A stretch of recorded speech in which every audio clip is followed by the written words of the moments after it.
जय तू ज्ञानेश्वर, जय श्रीकृष्ण. पंढरीनाथ महाराज की जय. आज आषाढी एकादशी, वारीचा शेवटचा दिवस. सगळे वारकरी धुंद झालेले आहेत. दादांनी आपल्याला विठ्ठलाचं दर्शन पाठवलेलं आहे, पण ते यूट्यूबशिवाय दिसणार नाही आहे. सगळ्यांच्या वतीनं आपण पंढरी रायाला हे करूया, विनंती करूया, सर्वांना सुखी ठेव. सकाळी आपण पांडुरंगाष्टक म्हटलेलं आहे. अलंकापुरी पुण्यभूमी पवित्र, तिथे नांदतो ज्ञान राजा सुपात. तया आठवीता महापुण्यराशी, नमस्कार साष्टांग श्री ज्ञानेश्वरासी. वेदान वेदविदामहो पशुमुखात, प्रोच्चार्य सर्वे स्मिताः. कृत्वा लौकिकभित्तिका प्रचलनं, योगी समुद्बोधितः. गीताज्ञानमलौकिकं प्रकटितं, विश्वाय शान्तिप्रदं. वन्दे तं करुणाकरं प्रभुवरं, श्रीसंतज्ञानेश्वरं. श्रीसंतज्ञानेश्वरं. ज्ञानेश्वर महाराज की जय. पंढरीनाथ भगवान की जय. जय तू श्रीकृष्ण, जय तू ज्ञानेश्वर. सर्व श्रोत्यांना आणि ज्ञानेश्वरी भक्तांना सादर वंदन. आपण 49व्या श्लोकाखालच्या असक्त बुद्धी सर्वत्र त्या श्लोकाच्या ओव्या पाहतो आहोत.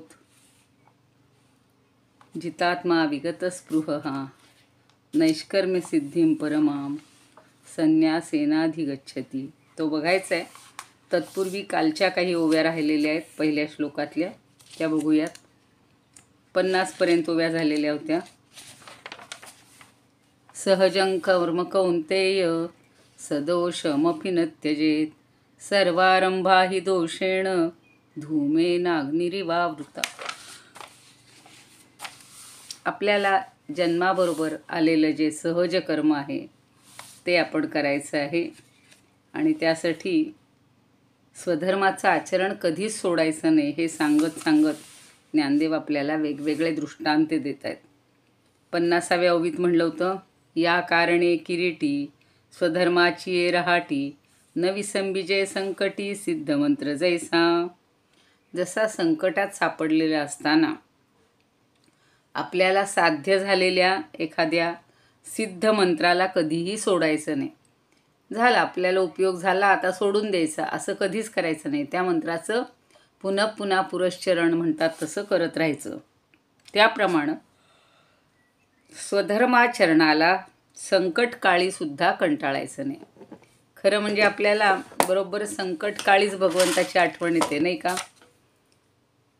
आपण छान आनंदित सुखात असताना भगवंताला आठवायला वेळच नसतो, पण संकटकाळी तो आठवतो. आता इथं ज्ञानदेव तर म्हणतात, न विसंबिजे संकटी.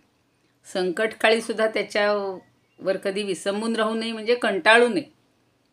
जसा सिद्धमंत्र, म्हणजे सिद्धमंत्र जसा नंतरही सोडायचा नाही. आपल्या संकटातनं आपल्याला पार पाडलेला आहे, तर पुढेही तो मंत्र अखंड मंत्राचं जप करत राहायला पाहिजे. तसंच स्वधर्माचरण कधीही सोडायचं नाही. भले संकट येऊ की सुख असू, त्यावेळेला सोडायचं नाही. त्याच्यासाठी उदाहरणं कशी छान देत आहेत बघा.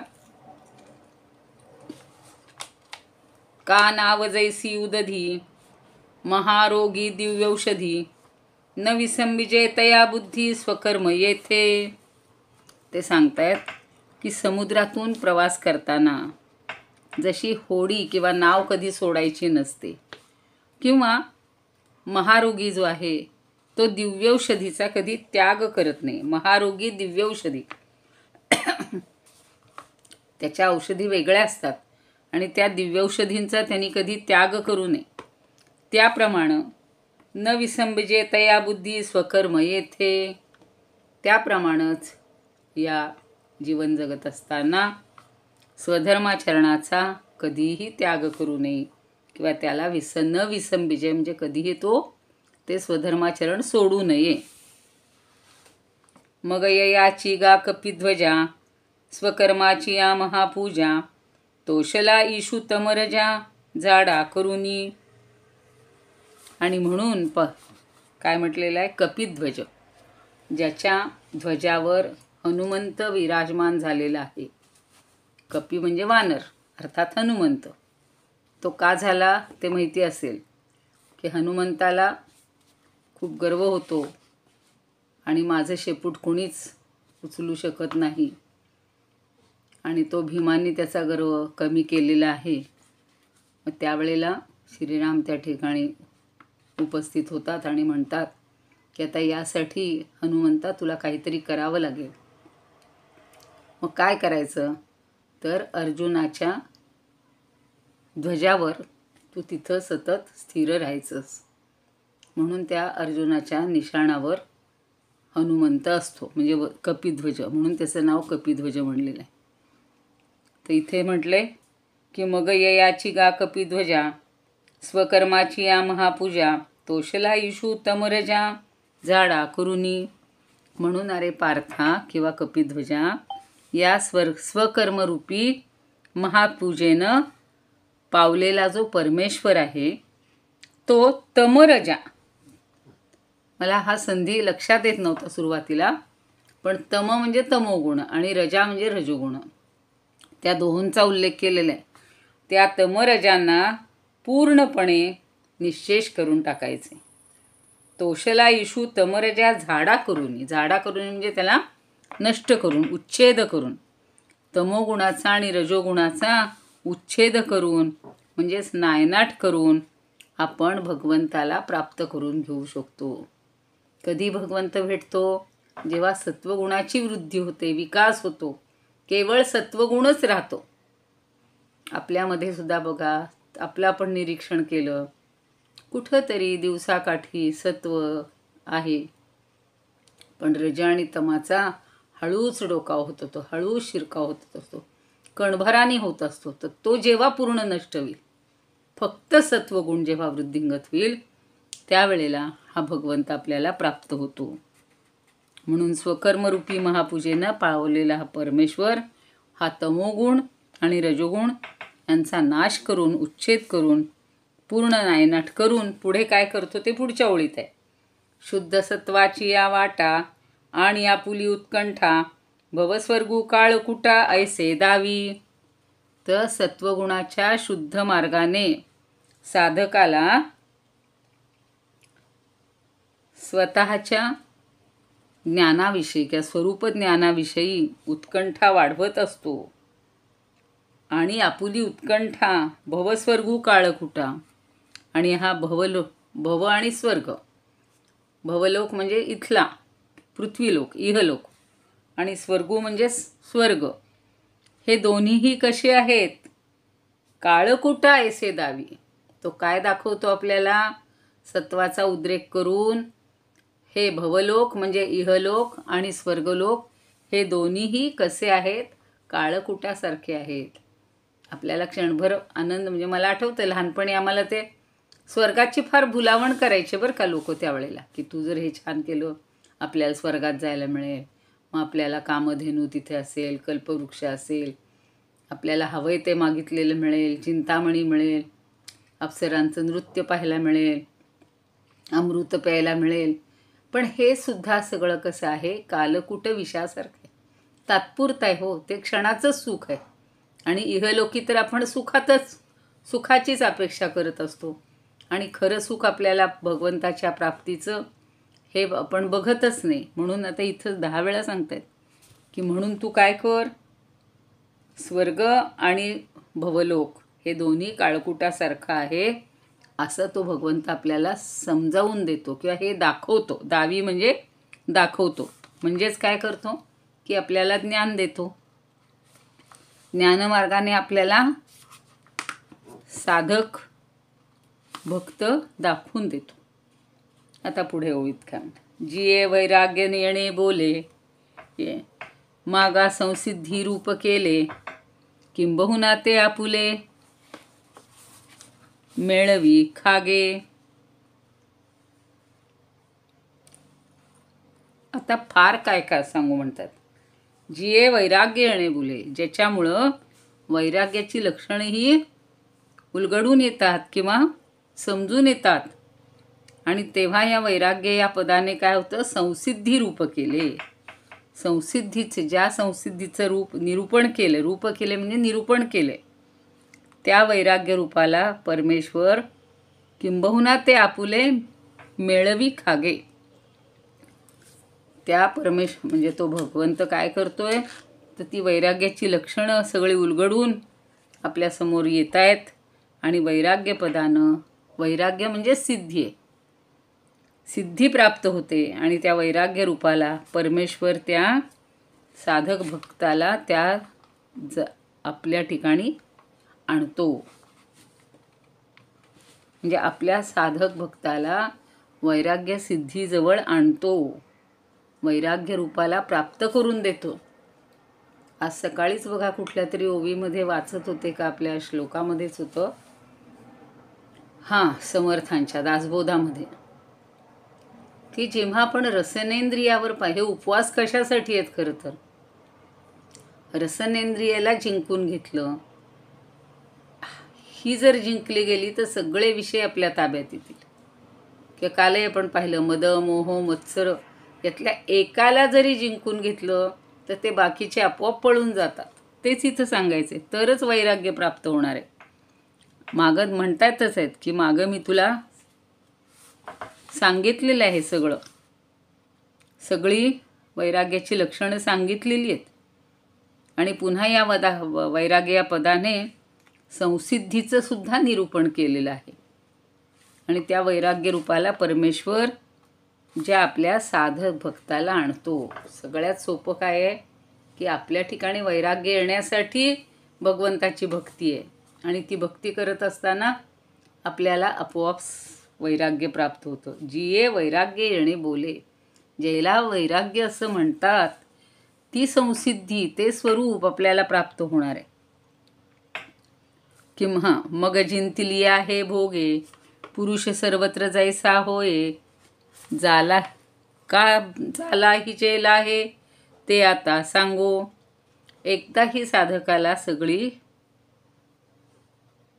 विषयांचं हे जिंकून घेता आलं, भोये म्हणजे भोग, भूमिका, तर साधकानं ही भूमिका एकदा का प्राप्त केली किंवा ती जिंकून घेतली की तो पूर्णत्वाला पोचतो, म्हणजेच मोक्षपदाला पोहोचतो. आणि असा पुरुष देहानं प्रपंचात कसा वावरतो ते तो आता ऐका पुढचा श्लोक घ्यायचे.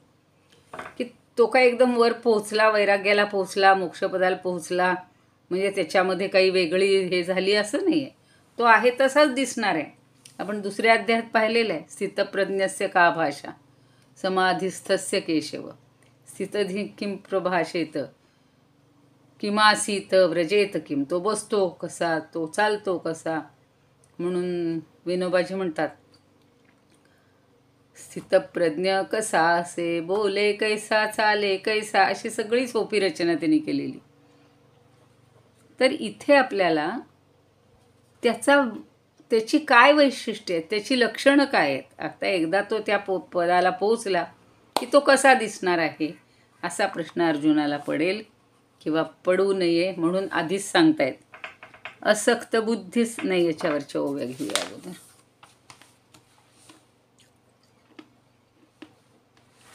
अथांग सागरी त्याच्याविना होडी, किंवा दिव्यौषधी महारोगी, त्याची परी येथे स्वधर्माचरण, सोडू नये जाण कदा काळी. ईशासी संतोष देई कपिध्वजा, हीच महापूजा स्वकर्माची. तोषता तो ईश रजतम नाशी म्हणलेला आहे. देवोनी चित्तासी शुद्ध सत्वगुण. सत्वगुणाला सुद्धा रज आणि तमाचा जेव्हा थोडासा दोष असतो त्याला शुद्ध नाही म्हणत, पण रजतम पूर्ण नष्ट झाले की तो शुद्ध सत्वगुण. मग साधकासी भवस्वर्ग दोन्ही, वाटती जीवनी विषा ऐसे. बोलिलो जी मागे संसिद्धी म्हणून, दावोनी लक्षण वैराग्याचे. काय सांगू फार त्याची संसिद्धीचा, लाभो होय साचा साधकासी. मग ऐशा परी साधक तो जाण, आपुले ठिकाण गाठोनिया. कैसा उपाधीत राहे धनंजया, काय लाभेत या तेही सांगू. त्याला काय लाभ होतो, तो कसा त्या उपाधीत असल्यावर दिसतो, ते आता तुला सांगतो. म्हणून हा आता पुढचा श्लोक आहे. असक्त बुद्धी सर्वत्र, जितात्मा विगत स्पृहा. नैष्कर्म्य सिद्धिं परमां, संन्यासेनाधिगच्छति. असक्त बुद्धी सर्वत्र. असक्त, अमुळं नकार येतो. अगणित म्हणजे मोजता येत नाहीत असे. म्हणजे नाही, गणित म्हणजे गणती करता येत नाही. तसं असक्त, ज्याची बुद्धी असक्त नाही, आसक्त नाही, ती असक्त बुद्धी. कुठे? सर्वत्र, सर्वाच्या ठिकाणी. आणि जितात्मा, ज्यानं आपलं मन, आपलं काय म्हणूया, आत्मा, हे सगळं जिंकून घेतलेलं आहे. आणि विगत स्पृहा, ज्याच्या ठिकाणी कुठलीही आता स्पृहा उरलेली नाही, म्हणजे आसक्ती उरलेली नाही, त्याला काय मिळत असतं? नैष्कर्म्य सिद्धिं परमां, संन्यासेनाधिगच्छति. संन्यासाचा अर्थ आपण पूर्वी पाहिलाय, त्याग. या सगळ्या चंचल मनाला ज्यानं जिंकलेलं आहे आणि ज्यानं सगळ्या आपल्या इच्छा, वासना, कामना ह्या पूर्ण केलेल्या आहेत, म्हणजे निरीच्छ झालेला जो आहे, संपलेला आहे, असा जो साधक आहे, त्याला परमश्रेष्ठ अशी नैष्कर्म्य सिद्धी प्राप्त होते. म्हणजे कर्मामुळे येणारी जी बंधनं आहेत ती न मिळणं, याला नैष्कर्म्य सिद्धी म्हटलेलं आहे. आणि ही संन्यास मार्गाने, म्हणजेच त्यागाने, सगळ्या कर्मफळाच्या त्यागाने, सगळ्याच विषयांच्या त्यागाने ही नैष्कर्म्य सिद्धी प्राप्त होते. म्हणून आता पुढच्या ओवीमध्ये भगवंत आपल्याला ज्ञानदेव सांगतात. तरी देहादिक हे संसारे, सर्व ही मांडलेसे जे गुंफिरे. तेथ नातुडे तो वागुरे, वारा जैसा. आता उदाहरण बघा कसे छान दिले, की देहादिक हे संसारे, देह, इंद्रिय, देहादिकमध्ये सगळं आलं. तर हे देह इत्यादी हे काय होतात?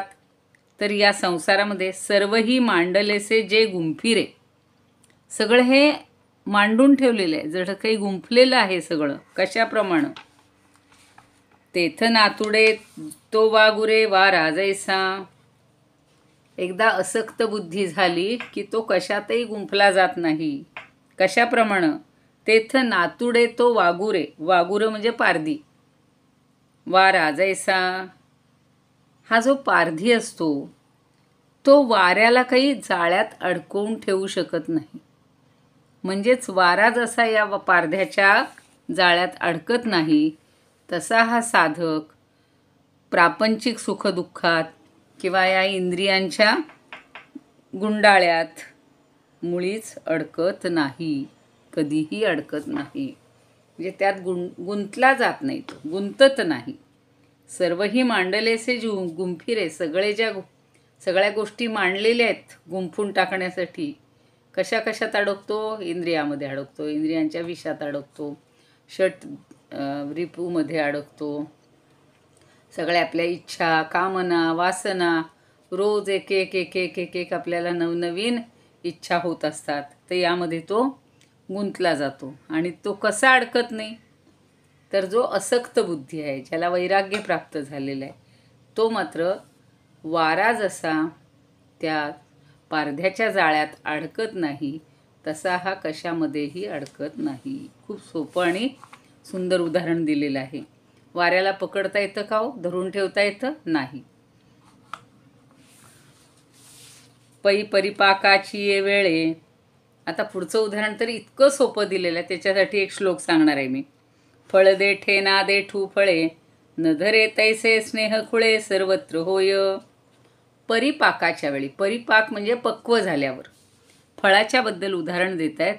की एकदा का फळ पक्व झालं, पिकलं, की फळं देठे ना देठू फळे.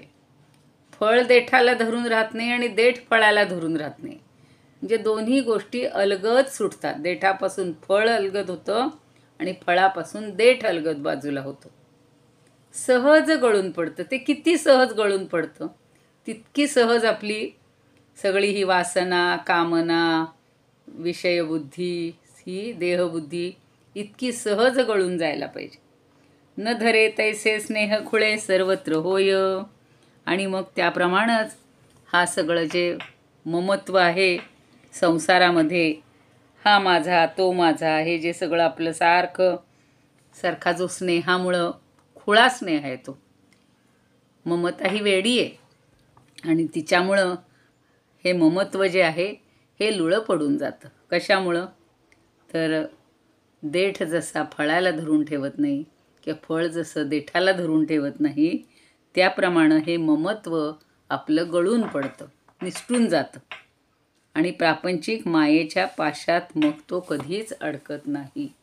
म्हणून आपण एक हा श्लोक म्हणतो बघा. ओम त्र्यंबकं यजामहे सुगंधिं पुष्टिवर्धनम् उर्वारुकमिव बंधनात् मृत्योर्मुक्षीय मा अमृतात्. त्या त्र्यंबकाला म्हणजे शंकराला एवढ्यासाठी आळवायचं असतं, पूजा करायची, पूजन करायचं की सुगंधिं पुष्टिवर्धनम, आपल्याला सुगंध म्हणजे गुणांचा सुगंध प्राप्त व्हावा, आपली पुष्टी व्हावी, त्याची वाढ व्हावी, म्हणजे आपली विकास व्हावा, प्रगती व्हावी. कशासाठी? उर्वारुकम इव बंधनात. उर्वारुक म्हणजे वारुक किंवा वाळूक म्हणतात खेड्याच्या भाषेत, म्हणजे लांबसर काकडी किंवा आपला डांगर भोपळा जो असतो ते, कशालाही काही म्हणा. तर ती फळं काय होतात? इव बंधनात. उर्वारुकम इव बंधनात. ते जसं सहज बंधनापासून, त्या देठापासून सहज बाजूला होतं, त्याला कोणी तोडावं लागत नाही किंवा त्याला कधी धरूनही ठेवावंसं वाटत नाही की आता हे पिकलंय, आता हे मला सोडून जाणार, याचंही दुःख नसतं. तसं मृत्योहो मुक्षीय, मला मृत्यूपासून सोडव, मा अमृतात, अमृतत्वापासून सोडू नकोस, हा जो आहे मंत्र, याच्यासारखं इथे हे वर्णन मला त्या फळांच्या वर्णन आठवलं की फळ कधी देठाला धरून ठेवत नाही, देठ कधी फळाला धरून ठेवत नाही. त्याची सुटका व्हायची, ज्या वेळेला मुक्त व्हायचं आहे, त्याला पक्व झाले की ते आपोआप बाजूला होतं. तसं आपलं जीवन कसं आहे की या सगळ्या कुठल्याही गुंत्यामध्ये गुंतून न पडता, कामनांमध्ये, विषयांमध्ये अजिबात धरून ठेवायचं नाही. न धरे तैसे स्नेह खुळे सर्वत्र होय. त्यामुळं ते ममत्व सहजपणे सोडलं जातं. सगळ्यात उदाहरण म्हणजे जी लग्न होऊन जाते ती मुलगी, कन्या सासुरासी जाय, आहे की नाही, मागे परतून पाहे म्हणतात, पण खरं तिचं आता हळूहळू डिटॅचमेंट सुरू होते. माहेराशी जी ओढ असते ती हळूहळू कमी होते. आपण पाहतो पहिले वर्षभर दाखवलेच सगळे सण समारंभ, सारखं इकडून तिकडं जायचं, तिकडून इकडे यायचं, पण हळूहळू ती आपल्या संसारात रमायला लागली की माहेरची ओढ कमी होते, सहज कमी होऊन जाते. तशीच इथं अवस्था असते. आता पुढं त्यांनी तेच दिले. वित्त कलत्र हे जालिया स्वतंत्र, माझे न म्हणे पात्र, विषादी जैसे विषाचे जैसे. आता वित्त म्हणजे धन आणि कलत्र म्हणजे जोडीदार. मग पत्नी असेल तर पती, पती असेल तर पत्नी. हे जालिया ही स्वतंत्र. हे जेव्हा वैराग्य संपन्न, जेव्हा सगळे असे काय म्हणू आपण, मनासारखी पती मिळाला किंवा पत्नी मिळाली, तर त्याच्या अधीन सगळे असले तरीसुद्धा वैराग्य संपन्न पुरुष त्यांना आपलं म्हणत नाही. हळूहळू तो त्याच्यापासूनही दूर होतो किंवा बाजूला जातो. कशासारखं? त्याच्यासाठी उदाहरण त्यांनी खूप चांगलं दिलेलं आहे. वित्त कलत्र जालिया ही स्वतंत्र, माझे न म्हणे पात्र, विषाचे जैसे. एखाद्याने विष ठेवलेलं असेल, आपल्या पात्रात ठेवले, पण कुणी म्हणणार नाही हे विषाचं पात्र माझं आहे म्हणून किंवा मला हवं आहे म्हणून, मुळीच म्हणणार नाही. म्हणजे विषयानं भरलेलं पात्र, त्याच्याबद्दल आपल्याला ममत्व वाटतं का हो? ओढ वाटते का? नाही. त्याचप्रमाणे पुत्र, धन, पत्नी ही सगळी मनासारखी लाभलेली असली आणि पूर्णपणे अधीन असली तरीसुद्धा हा वैराग्य संपन्न पुरुष त्याला आपलं म्हणत नाही. शंकराचार्यांनी म्हणलेले बघा, कलत्रम धनम पुत्र पौत्रादि सर्वं गृहं बांधवा सर्वमेतद्धि जातं गुरोरंघ्रि पद्मे मनश्चेन्न लग्नम ततः किं ततः किं ततः किं ततः किं. जेव्हा चांगला एकदा आपल्याला गुरु भेटतो, गुरूंच्याकडून ज्ञान मिळतं, आत्मज्ञान भेटतं आणि त्यामुळं आपल्याला आत्म्याचं ज्ञान झालं की आपण आत्मरूप होतो. मग हे सगळं व्यर्थ वाटतं. पुत्र, धन, कलत्र सगळं मिळेपर्यंत आपल्याला हवं हवं हवं हवं इतकी ओढ असते आणि आपण त्यात नंतर इतके रमतो त्या संसारात. पण हळूहळू त्याच्यापासून सुद्धा मनुष्य बाजूला आपोआप जातो वैराग्य आलं की. आणि ते वैराग्य देण्यासाठी सुद्धा आपल्याला गुरुच कामी येतात. खूप जणांची उदाहरणं सांगतात शेवटी गुरु, याच्यात तुला गुंतून राहून काही उपयोग आहे का? नारद त्यांचे गुरु झाले वाल्मिकींचे. तसेच अगदी नामदेवाला सुद्धा शेवटी विठोबा खेचर हे गुरु लाभले आणि त्यामुळं त्याचं जे मीपणा होता, अहंभाव होता, तो हळूहळू कमी झालेला आहे. निवृत्तीला सुद्धा त्या गुहेमध्ये गुरु भेटलेले आहेत. निवृत्ती स्वतः ज्ञानदेवांचे गुरु झालेले आहेत. तर हे आपल्याला हा मार्ग दाखवतात, विरक्तीचा मार्ग दाखवतात वैराग्य संपन्न पुरुष.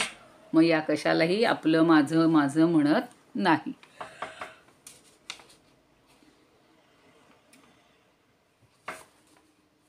वित्त कलत्र झालं. हे असो विषय जाती, बुद्धी पोळली ऐसी मागोती, पाऊले घेऊन एकांती हृदयाचारी घे. मग याप्रमाणे काय म्हणू आपण, विषयभोगांनी पोळल्यामुळं ही जी बुद्धी आहे ही प्रापंचिक सगळ्या विषयातून माघारी वळते. बुद्धी पोळली ऐसी मागवते पाऊली घेऊन एकांती, ती मागं वळते आणि एकांतामध्ये जाते. म्हणजेच हृदयाच्या एकांतात चढदिशी शिरते. तिला आता हा सगळा गोंधळ गडबड विषयभोग नकोशे वाटतात. म्हणजेच ती कशाचा वेध घेते? एकांती हृदयाचारी घे. म्हणजेच एकांतामध्ये हृदयामध्ये जो अंतरात्मा आहे त्याला शोधण्याचा, त्याला भेटण्याचा, आत्मस्वरूपाचा ती वेध घेते. म्हणजे तिला ओढ त्या आत्मरूपाची लागते. आता या वरच्या सगळ्या बाह्य विषयांपासून दूर जाते. आता एक उदाहरण घेऊया फक्त त्याच्यावर. ऐसया अंतःकरण बाह्य येता तयाची आण, न मोडीस समर्था भेण दासी जैसी. आता धन्याच्या धाकानं दासी जी असते ती दासी काय करते तर धन्यानं जी दिलेली आण असते, आण म्हणजे शपथ किंवा आज्ञा, ती कधीही न मोडी समर्था, ती कधीही चुकूनही मोडत नाही. म्हणजे जी आज्ञा केली असेल, जी आण दिली असेल ती मोडत नाही. त्याप्रमाणे दासी जैसे ऐसा अंतःकरण बाह्य येतात याची आण न मोडी, तसा हा वैराग्य संपन्न जो आहे, आत्मस्वरूपात जो बुडून गेलेला आहे, त्याचं अंतःकरण पुन्हा त्या विषयांकडं धाव घेत नाही. आपला श्लोकच आहे की नैष्कर्म्य सिद्धिं परमां संन्यासेनाधिगच्छति. त्यानं सगळ्याचा त्याग केलेला असल्यामुळं त्याला ही सिद्धी प्राप्त होते. कारण त्यानं बुद्धीला जिंकून घेतलं. असक्त नाही आहे, ती आसक्त नाही आहे, असक्त आहे. आत्म्याला म्हणजे मनाला जिंकून घेतले आणि सगळ्या स्पृहा या निघून गेलेल्या आहेत. बाहेरच्या विषयापासून हळूहळू आपली धाव कमी व्हायला पाहिजे आणि ती होते. जाळ्यामध्ये जैसा सापडे ना वात, तैसा उपाधीत गुंते ना तो. फळ पक्व होता धरीना देठास, देठही फळास सोडी जैसे. तैसे लुले प्रेम जयाचे सर्वत्र, असोनी कलत्र पुत्र वित्त. वश तरी तेथे ममत्व ते नसे, विषपात्र ऐसे तया मानी. झटकोनी जैस मागे घ्यावा हात, पोळता आगीत एकाएकी. विषयापासून तैसी बुद्धी मागे, वळोनी तिनी रिगे अंतरात. पुढच्या ओव्यात त्या बघूया नंतर. थोडं 5 मिनटं आपल्याला आरती वगैरे म्हणायची. 960 पर्यंत ओव्या झाल्यात. इदमुपकर्तुं भुवन मंडलम समुदितमिव भास्करं, सादरं वंदे ज्ञानेश्वरं. त्रिभुवनमाता भगवद्गीता,